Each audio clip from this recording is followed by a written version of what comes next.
Every month, we bring you the latest stories in gaming to either get you excited or help you to understand where the industry is headed. It's been a big 3 months in 2024 so far, and I'm excited to tell you what's in store for this month. I'm Pynn, this is Critical Hit, and today we're bringing you 5 big gaming stories for April. First up, we got Suicide Squad, and it's back in the news. We reviewed it when it came out, and we didn't have a lot good to say.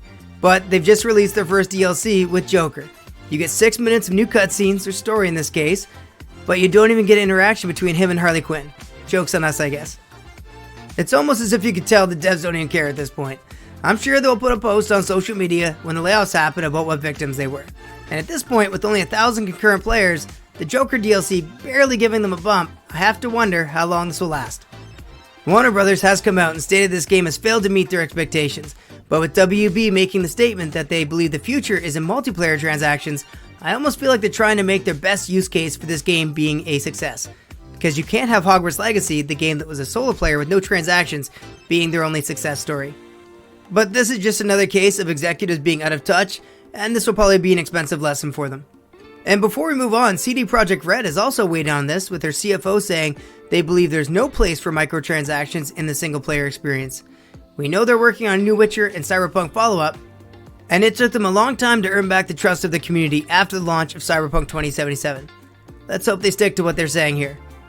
Next up, we got Marvel 1943 Rise of Hydra, and the trailer dropped at the Game Developer Conference. Amy Hennig got to present it, and you may know her as she was a creative director on the Uncharted series. The game trailer was in-engine footage using the Unreal Engine 5.4, and the graphics look absolutely incredible. This was a story-driven trailer, and the narrative right now looks like it could be interesting, with Black Panther and Captain America possibly not being on the same side. But the trailer did not display a ton of gameplay, so while it looks great, we did not get a good look at what the combat is going to look like. But Marvel 1943 right now is scheduled to release sometime in 2025. And before moving on from the Game Developer Conference, just a funny story, and that is about 50 developers got together outside the conference, and they had a scream off. Now this is out of more than 1,000 developers, so the ones who need a safe space are still not the majority yet. But if you're looking for why game quality has been decreasing, well, we're just going to show you a quick clip. Maybe the entire problem isn't just around woke consulting firms. This is hilarious in all the wrong ways.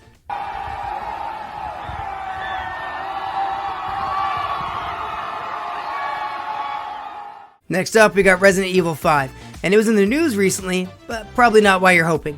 IGN wrote an article titled, quote, "The Resident Evil That Can't Be Remade," unquote, because they're essentially uncomfortable with a white guy shooting black zombies in Africa.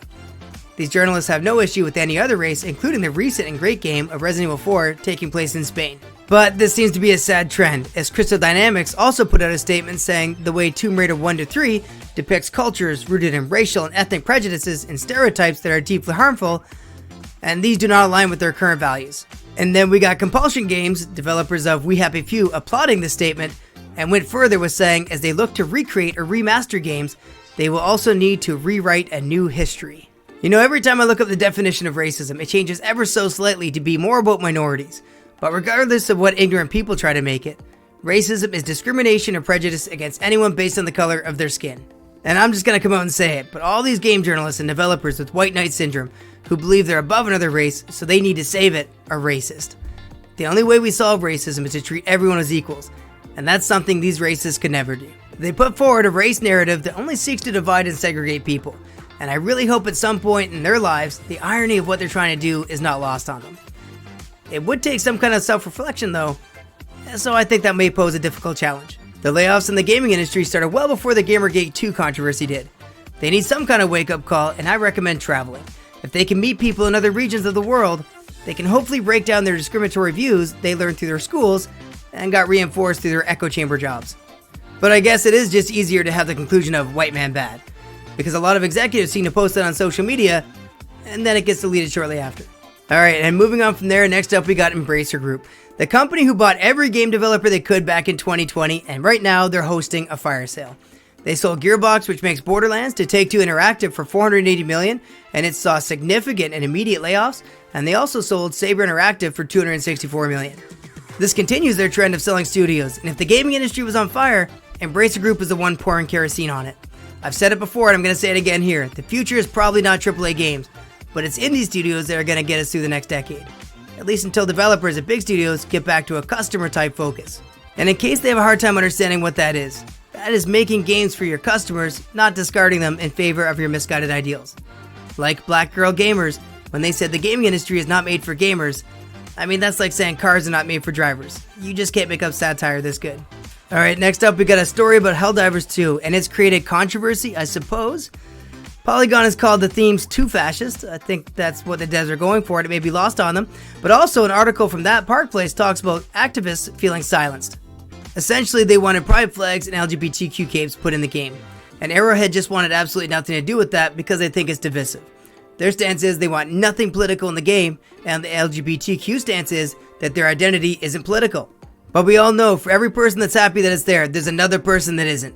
And kudos to the developer for not caving to the activists and keeping the game for everyone. And yeah, it's sad to say they pushed the agenda so far it's now a cult-like status, and it's divisive. But they unfortunately did it to themselves. True gamers don't care about anything except your skill in playing that game. If you care more about sex or race in a game, I suggest you find a different medium of entertainment. Alright, and with that said, that now takes us to our bonus stories, and that's about games that we're excited to play for the month. Our first game we're excited for the month is Stellar Blade, which releases April 26th. Again, surrounded by controversy because game outlets continue to say the main character is doll-like and not realistic, even though it was based on scans by a real woman. We've discussed this over many videos in the past, and if you want to hear more, I encourage you to check those out. But the demo dropped last week, and it's a Souls-like meets Nier Automata, maybe a little bit of Bayonetta thrown in there. And so far, I've enjoyed it a lot. It's even better than I thought it was going to be, and I think it's going to be a big hit with gamers. Of course, stand by for the game journalists to have an obligatory over-sexualized section in every review, and they're going to give it a bad rating because of it. Because of course, this isn't going to fit into the echo chamber narrative. But you know what? Sales matter more than their opinion, and I can't wait for the game journalists to again be proven wrong here. Alright, next up we got Eiyuden Chronicle, which lands on April 23rd. The original creator of Suikoden 1 and 2 left Konami and crowdfunded a spiritual successor in Eiyuden Chronicle. Very similar to the games of the past, it will have 108 characters to recruit, and it is rumored the development was a little rocky because it was so expansive. And even though I'm excited to play this, unfortunately the main writer of the game and co-creator of Suikoden passed away on February 6th. That was Yoshitaka Murayama. I owe a lot of fond memories of great games to him, and while I'm sad this will be his last piece of work that I get to enjoy here, I'm also happy I get one last game to remember him by. And our last game we're going to highlight for the month is Sandland, which drops April 25th, and it looks to be a great open world adventure.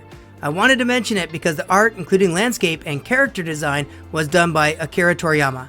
You may know him by his great work done on Dragon Ball, but also games like Dragon Quest XI. And similar to our last game, Akira Toriyama passed away on March 1st, and this will unfortunately be the last time his artwork will be in a game. But it is nice that we get a final project as a send-off to such an influential creator. And that's our stories for April.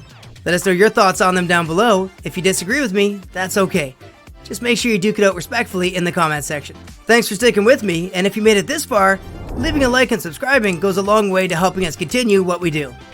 I'm Pynn, you're awesome. Thanks again for watching, and I'll see you in the next video.